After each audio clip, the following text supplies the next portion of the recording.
den Richtlinien so vorgenommen worden sind, wie wir das für richtig halten. Das heißt...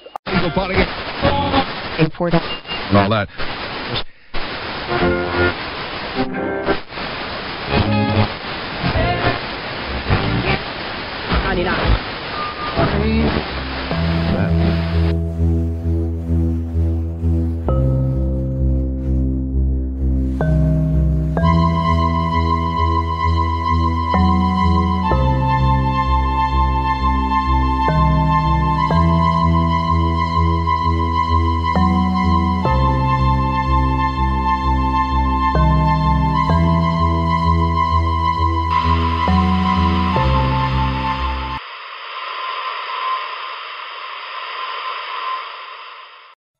A name.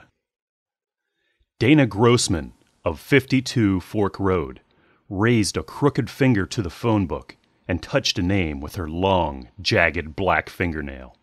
She smiled, her crooked teeth extended over her discolored bottom lip. Peterson Alva, 32 Lorre Street. Mrs. Grossman paused, sniffed the putrid air that circulated in her dim apartment. Very little sun crept in through the molded blinds. From the far wall of her kitchen to her desk, where she always sat, were old dusty books piled nearly to the ceiling. She stood, her bones creaking with every movement, and carried herself slowly to her black cauldron that sat upon her kitchen counter. The hump on her back moved up and down under her black, tattered dress. She looked inside her cauldron and grunted. She reached inside her cupboard and took a tiny gray mouse from its trap. It squirmed in her gnarly hands until she sliced open its throat with a long, skinny razor blade. The blood from the mouse dribbled in the cauldron into a white, murky liquid, causing a slight flash, and smoke rose and fell as she spoke in very bad Latin. "Ah," she said to herself, "that should take care of him." She slowly walked back to her desk to pick out another name. The doorbell rang. Mrs. Grossman cursed under her breath. It better not be those horrible Kaladi children. Her heavy black boots pounded the floorboards hard, still not reaching the door any faster. I'll cook and eat every one of their fat little bodies and pick my teeth with their bones. She looked through the peephole. She saw a tall, dark-haired woman dressed in a business suit, her hair pulled tightly back and very white, clear skin. It was her daughter, Clarissa. The door opened quickly. A hand grabbed Clarissa and pulled her inside the apartment. She winced as she whirled inside, knocking a few books over, losing a high heel in the process. "Get in!" Mrs. Grossman screamed in a hoarse voice. "Mother," Clarissa cried out, "what are you doing?" Mrs. Grossman was looking through the peephole, mumbling to herself. "Mother!" Clarissa found her left heel and sat in a chair filled with musty books. She carefully placed her foot in and stamped against the floorboards. "Oh, hello, Clarissa. I don't want those horrible children near my door." "God, are you still terrorizing those poor innocent children?" Clarissa crossed her legs. "You could get into terrible trouble."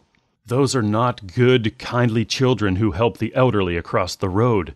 Mrs. Grossman ran her black fingernails through her stringy white hair.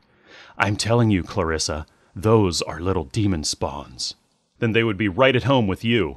Clarissa picked up a book entitled Farah's Demonology, How to Entice and Enslave the Modern Demon. "Still dabbling in the occult there, Mother?" "Occult," Mrs. Grossman snapped. And yes, it's just as real as that accounting job you have." "Hey, I didn't say giving people curses wasn't, and I like my job. It took me a long time to be head accountant." Mrs. Grossman took a few steps past her daughter. "You meant it was silly. Would you like some tea?" "Well, it is that. Wait, do you still keep mice in your cupboard?" Clarissa raised an eyebrow. "Of course I do." Mrs. Grossman dragged her boots across the floorboards, causing an unpleasant sound inside Clarissa's already aching head. "No, thank you, Mother." She made a face at the thought of mice and different bugs crawling over her mother's food in the kitchen. "I'm having some anyway." "What brings you here today, Clarissa?" Mrs. Grossman called from the kitchen. "It's not Saturday. You never visit on a weekday." Clarissa shrugged. "I've come to bring your glasses." She took out a pair of silver Coke bottle frames from her purse.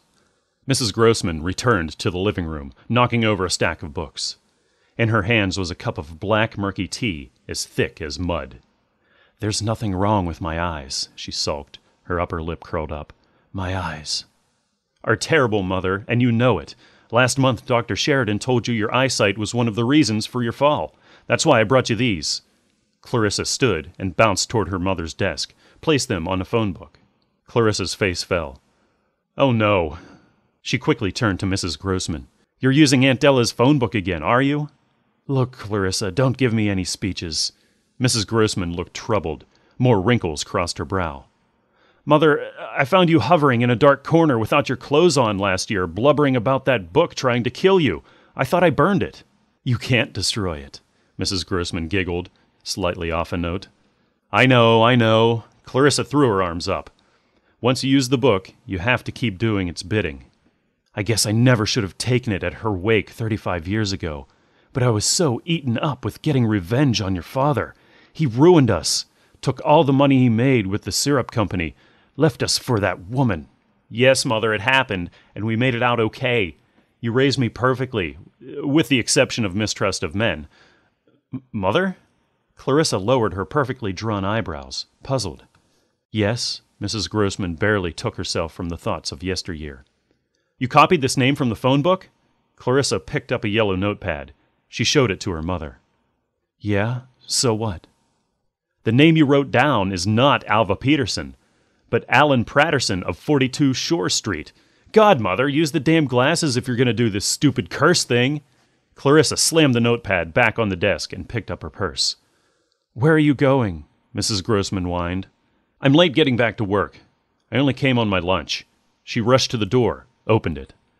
"I love you, Clarissa," Mrs. Grossman said. "I know you do, Mother." Clarissa turned to her, thought a moment, smiled. "I love you too. I'll try to come over Saturday." Mrs. Grossman smiled back. Her rotting teeth were like barbed wire on fence posts. "Be careful out there, darling." "Bye, Mother." Clarissa closed the door, and she was gone. Mrs. Grossman had to quickly get her mind back on her work. She went to her desk, sat down. She picked up her glasses, mulled over what Clarissa had said. She threw them in her trash can. "Nothing wrong with my eyes," she scoffed. She took a crooked finger and flipped through several pages of the phone book. She heard a voice moan. All right, she said to the phone book. "A name is coming up. Danielle Gessling, 25 Fredericks Road. Let's stop her heart." She checked off the name by underlining it with a black marker, then copied it on her notepad. She went to the cauldron on her kitchen counter. From her cupboard, Mrs. Grossman removed a jar of crushed wasps and poured half of them into the white, murky liquid. The cauldron sizzled, then bubbled up. Mrs. Grossman dropped the jar of crushed wasps. It shattered into 1,000 pieces under her feet. She clutched her chest with her gnarly hands and stopped breathing just as she fell to the tiled floor of her kitchen. In the phone book, a name underlined with black marker, was Dana Grossman of 52 Fork Road.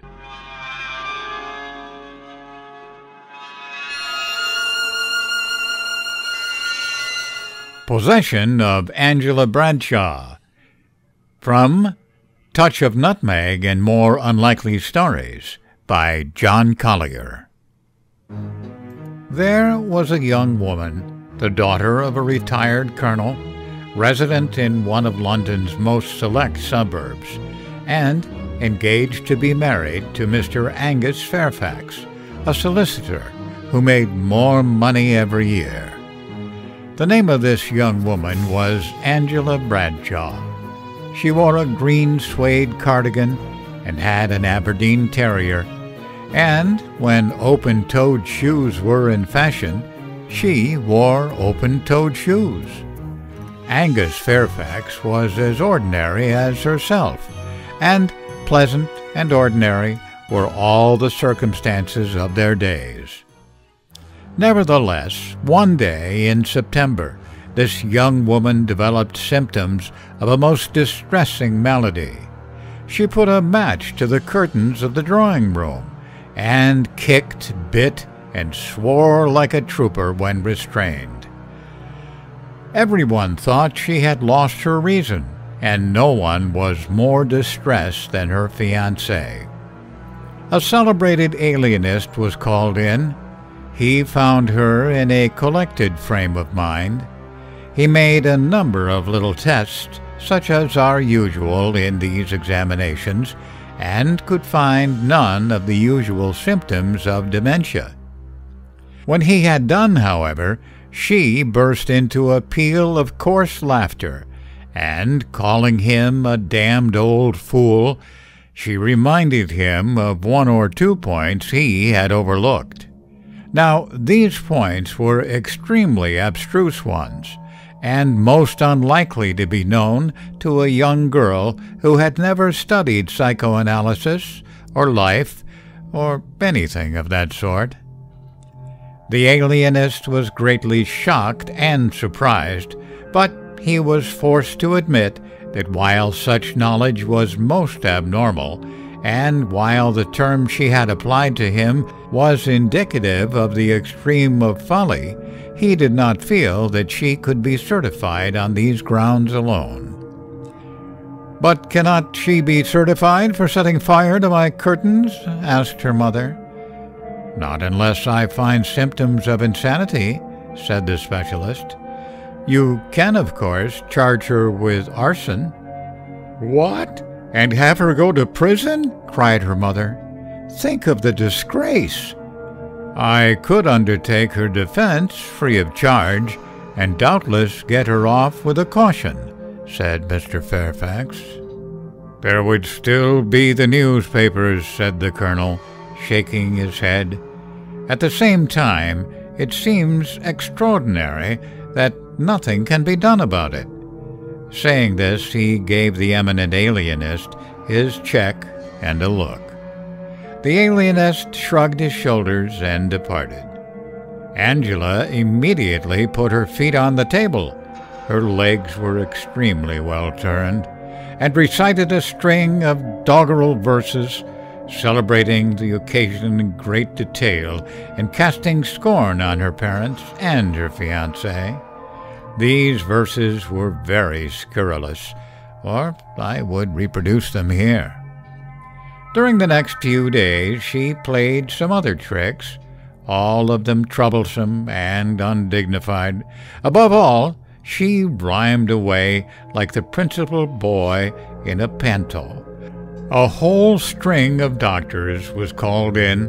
They all said her misbehavior was not due to insanity. Her parents then tried a few quacks, who, powerless to certify, were also impotent to cure. In the end, they went to a seedy madam who claimed to see into the soul. "The whole thing is perfectly clear," said this unprepossessing old woman. "Your daughter is possessed of a devil. 2 guineas. They asked her to exorcise the intrusive fiend, but that was 10, so they said they would think the matter over and took Angela home in a taxi. On the way, she said to them with a smile, "If you had the decency to ask me, I could have told you that was the trouble all along." When they had finished rating her for allowing them to go to so much expense unnecessarily, they asked her how she knew. "In the simplest way," she said. "I see him very frequently." "When?" cried the colonel. "Where?" cried her mother. "What is he like?" cried her fiancé. "Oh, he is young and not all bad-looking," replied Angela, "and he talks most amusingly. He generally appears to me when I am alone. I am seldom alone but in my bedroom, and it is there that I see him, between 11 at night and 7 in the morning." "What does he say?"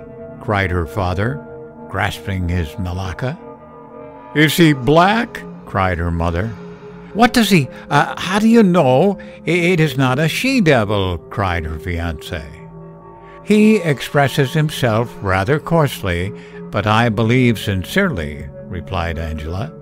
"I sometimes find the things he says quite beautiful. He is not black. He is not a she-devil." "But How does he appear? Asked her mother. Frequently I find him beside me when I have got into bed, said Angela, with the greatest composure in the world. I have always asked you to let me order a wider bed for that room, observed her mother to the Colonel. This fiend must be exorcised at once, said Angus Fairfax, for there is no bed wide enough to sleep three once we are married. I'm not sure that he wants to be exorcised, said Angela. In any case, I must ask him first. Colonel Bradshaw, said Angus Fairfax, I hope you realize my position. In face of these revelations, and of all that lies behind them, I cannot but withdraw from the engagement. A good riddance, I say, observed the fiend, now speaking for the first time. Be quiet, dear, said Angela. Mr. Fairfax rapped on the glass, stopped the taxi, and got out. In face of what we have just heard, said he, no action for breach of promise can possibly lie. It is not the custom of the Bradshaws to bring actions for breach of promise, said the Colonel. No more shall we sue you for your share of the taxi fare. The fiend, while Mr. Fairfax hastily fumbled for his money, recited a valedictory quatrain, rhyming most obscenely upon his name. To resume our tale, they got home. The Colonel immediately telephoned for the old madam to come, regardless of cost. I'll have this fiend out before 11 tonight anyway, miss, he said to his daughter, who laughed. The old madam turned up, bearing a great box of powders, herbs, bones, symbols, and heaven knows what else. She had the drawing-room darkened and the wireless disconnected from its aerial just in case, and, as an afterthought, had the Colonel go out with a sardine to tempt a cat in from the street. They often like to go into a cat, she said. I don't know why. Then Angela, being seated in the middle of the room, and the ornamental paper being taken out of the fireplace, because fiends very frequently like to make an exit by way of the chimney, the old woman lit a joss stick or two and began to mumble away for dear life. When she had said all that was required, she set fire to a saucerful of Bengal light. Come forth, Asmodeus, she cried. Wrong, said the fiend with a chuckle. Bother, cried the old woman in dismay, for the flare had shown the cat eating one of the bones she had brought. That was a bone of Saint Eulalia, which was worse than Keating's powder to devils and cost me 20 guineas, she said. No devil will go into that cat now, and the bone must go into the bill, and the Colonel must go into the street to fetch a fresh cat. When everything was resettled, she began again, and, lighting a new saucerful, Come forth, Beelzebub, she demanded. Wrong again, said the fiend, with a louder chuckle than before. They'll never guess, darling, said Angela. The old beldam went on at a prodigious expense of the Bengal light, which was of a special kind. She called on Belial, Belphegor, Mahood, Radamanth, Minos, all the fiends ever heard of, and all she brought forth was taunts and laughter. Then who the devil are you? Cried the Colonel at last. William Wakefield Wall, replied the fiend. You might have asked that at the beginning, said Angela quietly. And who, if you please, is William Wakefield Wall? Inquired her mother, with dignity. At least, dear, he is not one of those foreign fiends, she added to the Colonel. "He is some charlatan," said the old woman. "I have never heard of him." "Very few Philistines have," rejoined the fiend with great equanimity. "However, if there is, by any odd chance, anyone in this suburb who is familiar with the latest developments of modern poetry, I advise you to make your inquiries there." "Do you mean to say you're a poet?" cried the colonel. "I am not a puna jingler," replied the other, "if that is what you mean by the term. Nor do I describe in saccharine doggerel such scenes as are often reproduced on colored calendars. If, however, by the word poetry you imply a certain precision, intensity, and clarity of—" "He is a poet, father," said Angela, "and a very good one. He had a poem in a magazine printed in Paris. Didn't you, Will?" "If the rascal is a poet," cried the colonel, "bring in a bottle of whiskey. That'll get him out, if I know the breed." "A typical army idea," replied the poet. "Perhaps the only one. No, Colonel, you need not bring whiskey here, unless you need some yourself, and you may send away that old woman, at whom I do nothing but laugh. I shall come out on my own terms, or not at all." "And your terms are?" said the colonel. "Permission to marry your daughter," said the poet, "and the settlement upon her of a sum commensurate with the honor which my profession will bestow upon the family." "And if I refuse?" cried the outraged father. "I am very comfortable where I am," replied William Wall. "Angela can eat enough for two, and we are both as happy as anything, aren't we, Angela?" "Yes, dear," said Angela. "Oh, don't." "We shall continue to have our bit of fun, of course," added the poet. "My dear," said the colonel to his wife, "I think we had better sleep on this." "I think it must be settled before 11, my dear," said Mrs. Bradshaw. They could see no way out of it, so they had to come to an agreement.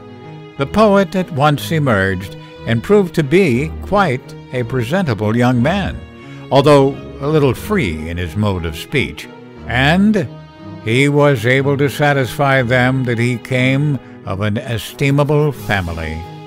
He explained that he had first seen Angela in the foyer of a theater during the entr'acte, and gazing into her eyes, for he was much attracted, he had been amazed and delighted to find himself enter into possession of her.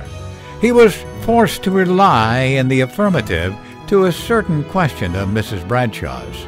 However, young people have their own standards these days. They were married at once, and as he soon took to writing novels, the financial side worked out very satisfactorily, and they spent all their winters on the Riviera.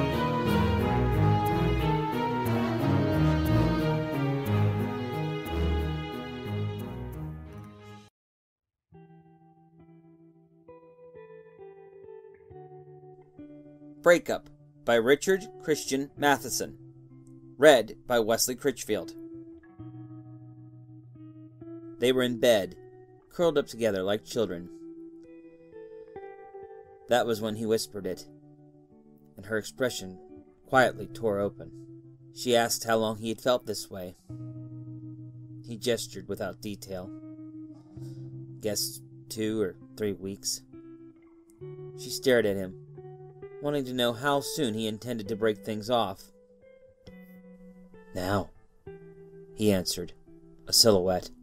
She gathered the comforter around herself like a funeral shroud, and then started to cry when he told her the relationship was good, but that, for reasons he couldn't name, he wanted out.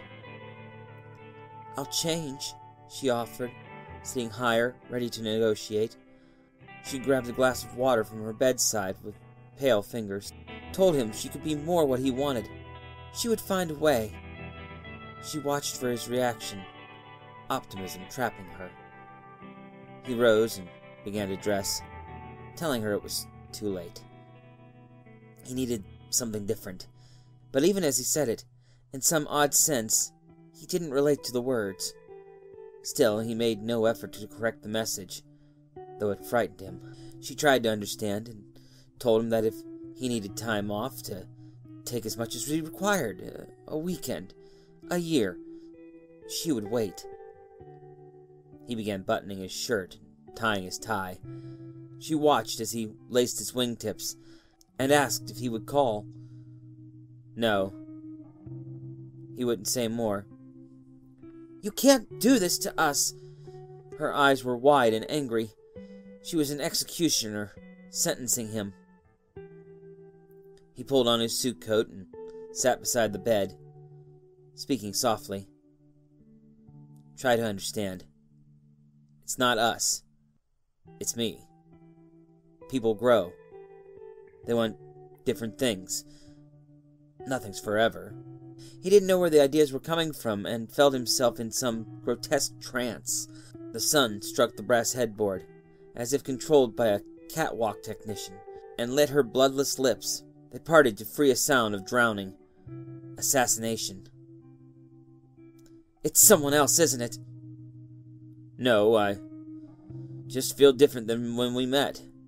He tried to remember when or how they'd met, and couldn't. He felt sick. "We've known each other for 6 months, and you've already fallen out of love? What about all the promises? Our plans, damn you!" She tried to slap him, but thoughtlessly drew her fingers down into claws and swiped against his skin. 3 uneven scratches etched the war paint of stripes under one eye. He wiped his cheek, smearing the cuff red. He tried to say something as she watched the blood glide down his face. "I'm sorry, Jill. Maybe you're right. Maybe I don't love you anymore. I don't know. If I could explain it." He sounded lost, unable to translate himself. I just have to move on." Now she looked poisoned. "Get out! Now!" He grabbed his wallet and his keys and looked at her one last time. He closed the door behind himself. She caught her reflection in the mirror and threw the bedside clock at a deserted image. Outside her apartment, he walked down to his car and stopped to lean against the wall in the underground garage. He was suddenly nauseous, and a spasm broke through the glass in his stomach. He began to vomit, and as he arched over to the greasy cement, the sensation somehow felt familiar. The pains like a dim memory. He became sicker and tried to think about the conversation he'd just had with... But he couldn't recall her name. Or who she was. Or what they had been doing. He stared down at his right hand, which supported him against the wall. But he no longer recognized it. Where it had been, the sleight of structure covered it fine, blonde fuzz. Now it had black hair on its back and knuckles. The wrists were growing thicker, the fingers more powerful, the tendons sleek beneath the now tense skin. He tried to concentrate on where he was and saw an ID bracelet on his wrist. It gradually grew tighter, and he unclasped it. On one side was an engraving. "I love you madly, Jill." He stared at it, thinking, concentrating, unable to place the name. He flipped it over, and on the other side was the name, David. He felt a flicker of recognition, but it vanished in seconds, and he was quickly distracted by the feeling of growing taller, more sinewed. He felt an aggressive stream of ideas and sensations filling his mind. Things deep inside, dying. Other things replacing them, taking over, taking control. He'd sensed that he'd been through this hundreds of times. Somehow even knew it as the change spread like a perverse warmth, becoming more potent, settling within his cells, becoming them. He stopped vomiting, stood up straight. He was inches taller, pounds heavier. His face had broadened, and his nose was more flat now. A heavy stubble had come in, and he felt it on his face, probing the red wounds of his cheek as they filled in and closed. He ran strong hands through the hair that was now long and curly as a woman came up behind him. "Excuse me, I'm looking for my boyfriend." He turned and Jill stared back at him, hoping he could help. He didn't remember anything about her, and said in a deep voice that he had seen no one. Then he walked away, not knowing to take his car. As he exited the garage and moved down the street, he felt a wallet against his thigh. He withdrew it.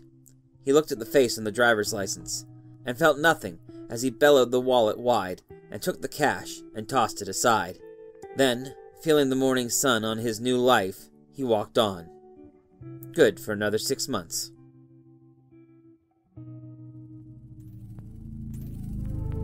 This is Jackie Ayers, and you've been listening to Dead Airwaves on KKRN 88.5.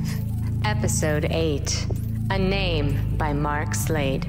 Read by Corey Graham. The Possession of Angela Bradshaw by John Collier. Read by Joe STOFKO. Breakup by Richard Christian Matheson. Read by Wesley Critchfield. Theme music by Tim Slade.